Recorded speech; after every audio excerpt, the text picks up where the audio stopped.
she did some formula, and she said it's not her.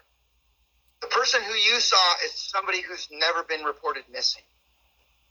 And so when I contacted the U.S. Senator and I told them the story, that's when I got Rafeal Warnock's personal phone number.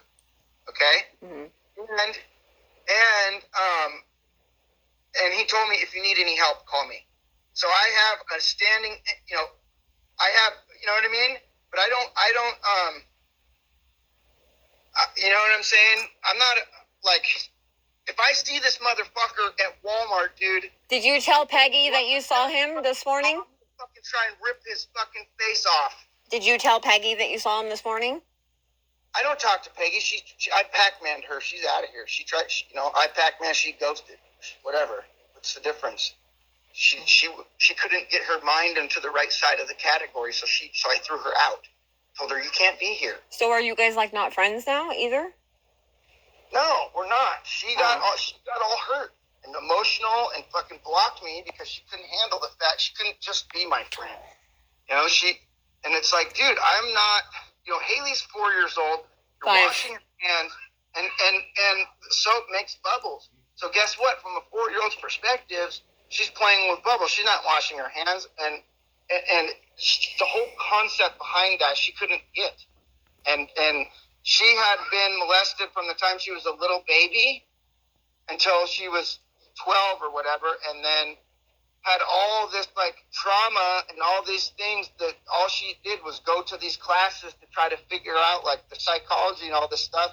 And I told her right to her face, I'm like, the only way that you're gonna fucking ever get over this is if you just let it all go. And you can't do that. And because you can't do that, you can't be with me because I can't connect to somebody who's in that space. You have to get to the space where you're like not where all that, as hard as it is. Yeah. And I'm going to tell you this because I'm helping you.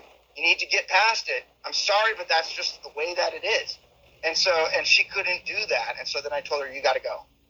So, when you grew up with all of that, did Frank ever touch you?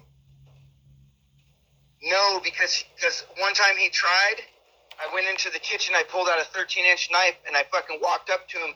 I said, come on, motherfucker. I shoved it right in his face, and I said, if you come at me, I go, you even touch me, I go, I'll murder your ass, butcher you in your sleep, you son of a bitch. So come on, right now. Oh. I go, motherfucker, right in his face. He goes, oh, I'm never going to touch you. He never did. Are you sure? Huh? Are you absolutely sure? I swear to God I did that. Because you said... he could have put me under drugs and raped me. You said a handful of things over the years that were really suspicious. Listen, I never had the memory of him raping my sister until 36, and something that you did triggered that suppressed memory to come to the surface.